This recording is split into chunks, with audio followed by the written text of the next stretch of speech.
बिस्मिल्लाहिर्रहमानिर्रहीम। अस्सलाम वालेकुम नाज़रीन, फरवाज एनबी न्यूज़ के प्लेटफॉर्म से मैं आपका मेज़बान नवाज़ भुट्टो आपकी खिदमत में हाजिर। नाज़रीन, इस वक्त बिलावल भुट्टो ज़रदारी और मौलाना फजलुर रहमान आमने सामने आ रहे हैं, यानी इंतखाबात के मामले पर या इंतखाबात के इनेकाद के हवाले से मामलात बहुत ज़्यादा सीरियस हो गए हैं और इस वक्त ज़ाहरी तौर पर ऐसा लग रहा है कि जैसे मौलाना फजलुर रहमान अपनी पार्टी की नहीं वो किसी और की ज़बान बोल रहे हैं।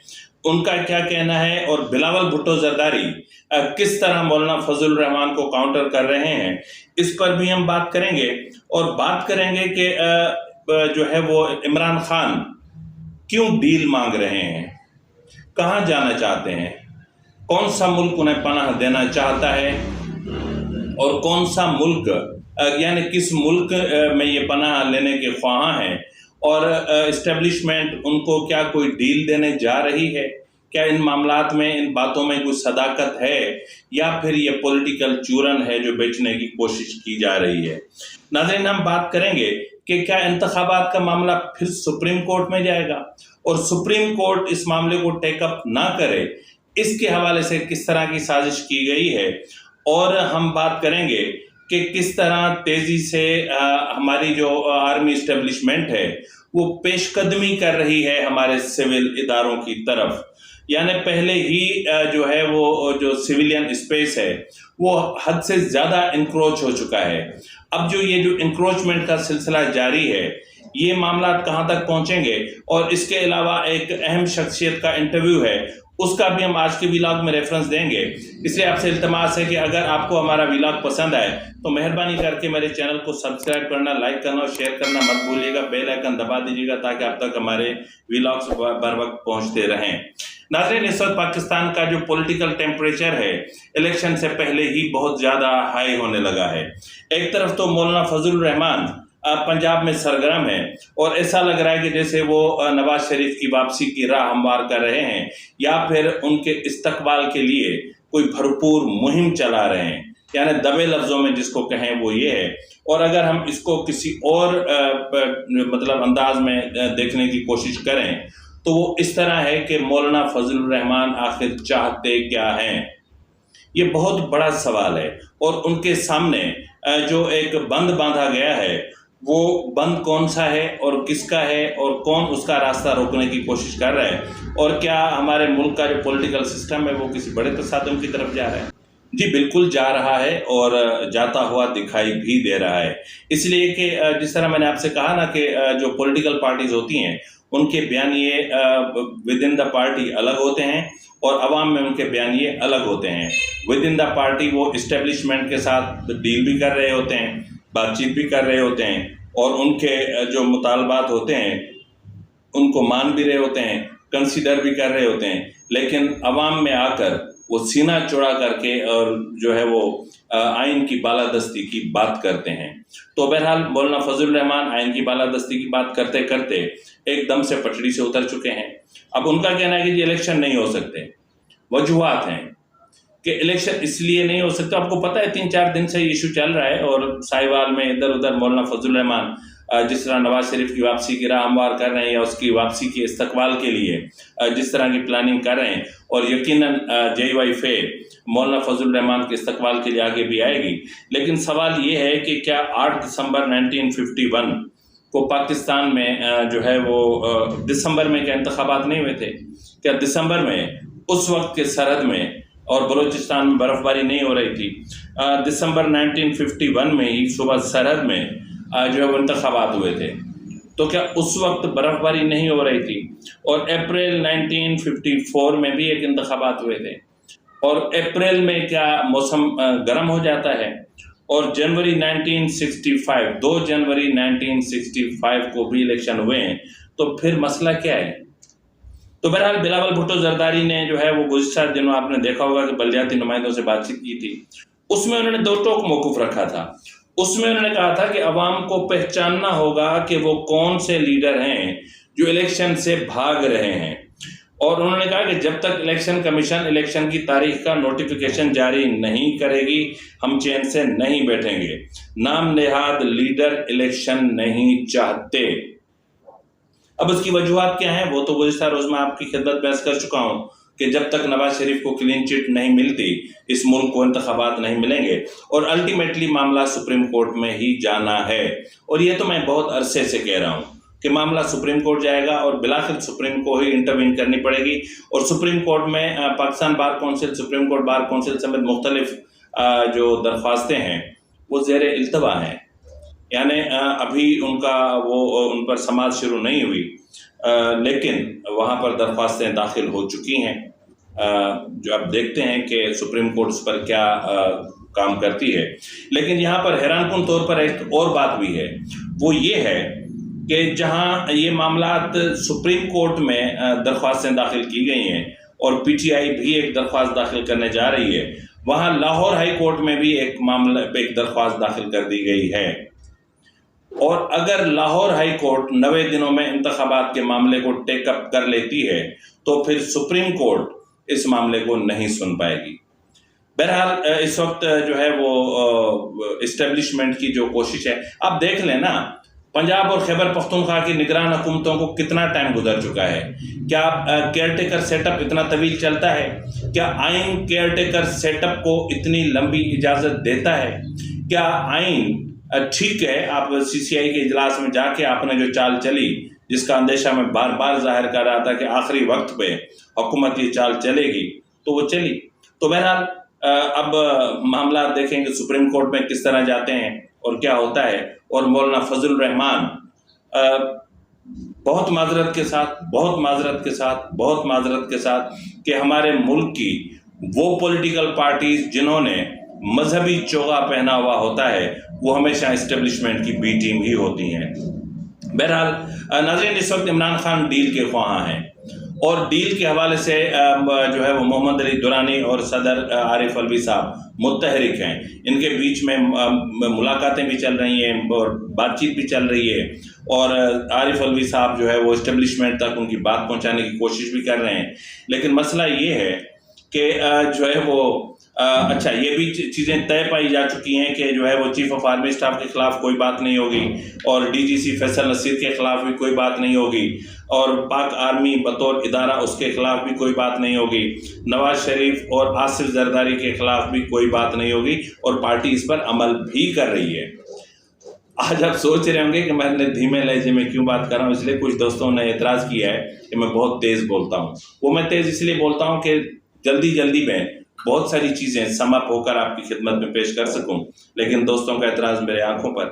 تو بہرحال اس وقت کی جو اطلاعات ہیں وہ یہ ہیں کہ جو عمران خان صاحب ہیں ان کو ایک آفر کی جا رہی ہے کہ آپ سعودی عرب چلے جائیں، لیکن کیا شہزادہ محمد بن سلمان اس آفر کو ایکسیپٹ کریں گے؟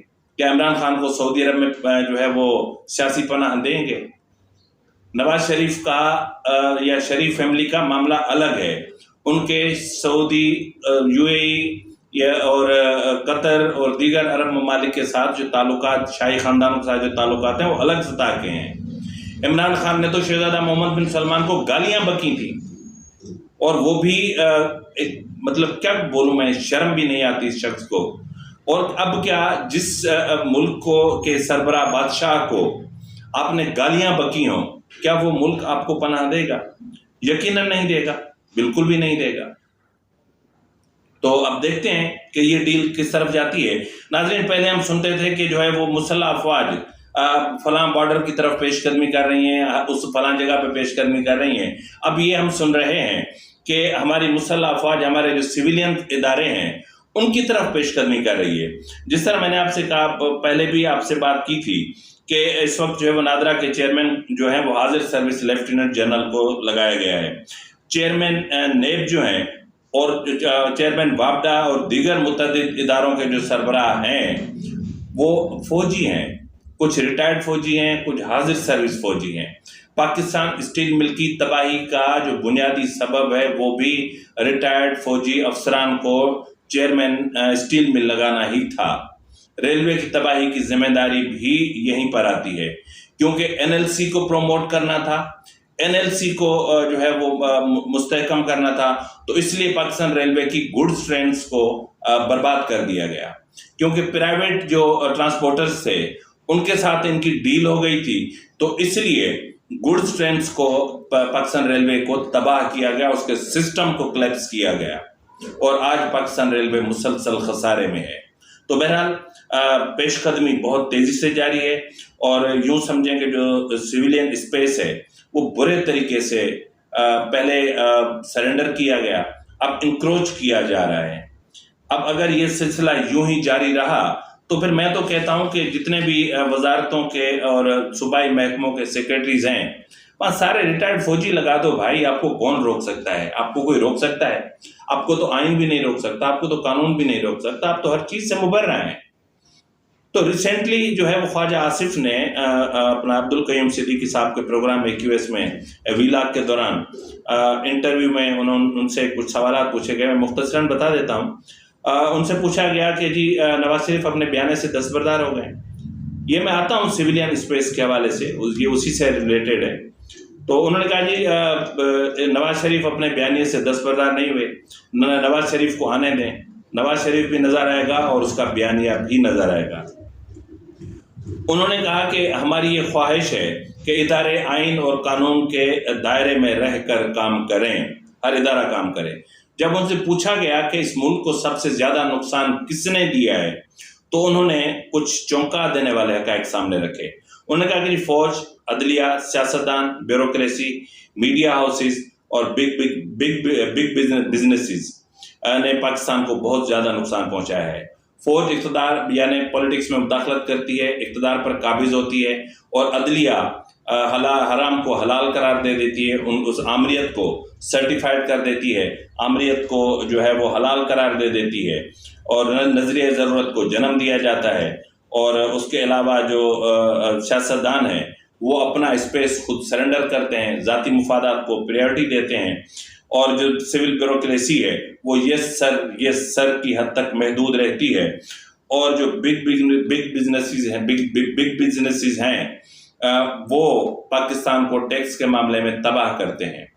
मीडिया हाउसेस भी इंक्रोच हो चुके हैं, जितनी भी बड़ी बड़ी माफियाओं से रिलेटेड लोग हैं वो मीडिया हाउसेस के मालकान बन गए हैं। ये बात तो बिल्कुल सच है। उन्होंने कहा कि फौज का काम सिर्फ बॉर्डर सिक्योरिटी नहीं है, फौज का जो काम है वो जो फाइनेंशियल सिक्योरिटी है उसके लिए भी काम करना है। ये हैरानकुन बात है मेरे लिए कि तो फिर क्या सिविलियन इदारों को बंद कर दें? सब कुछ सिर्फ अफगानिस्तान के बॉर्डर के अलावा सब अमन है, फौज को लगा दें, हर महकमे में लगा दें, शर्म भी नहीं आती यार।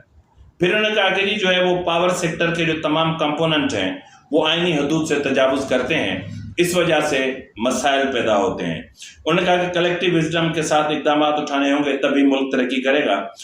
उन्होंने अहम तरीन सवाल का जवाब कुछ इन अल्फाज में दिया जो चौंका देने वाला है। उन्होंने कहा कि जी पार्लियामान ने अपने पूरी स्पेस सरेंडर कर दी नवाज शरीफ अपने इमरान खान के दौर में, और पार्लियामान जो है या जो हुकूमत होती है या जो पार्लियामान होती है मुंतखब, वो अपना स्पेस खुद सरेंडर करती है।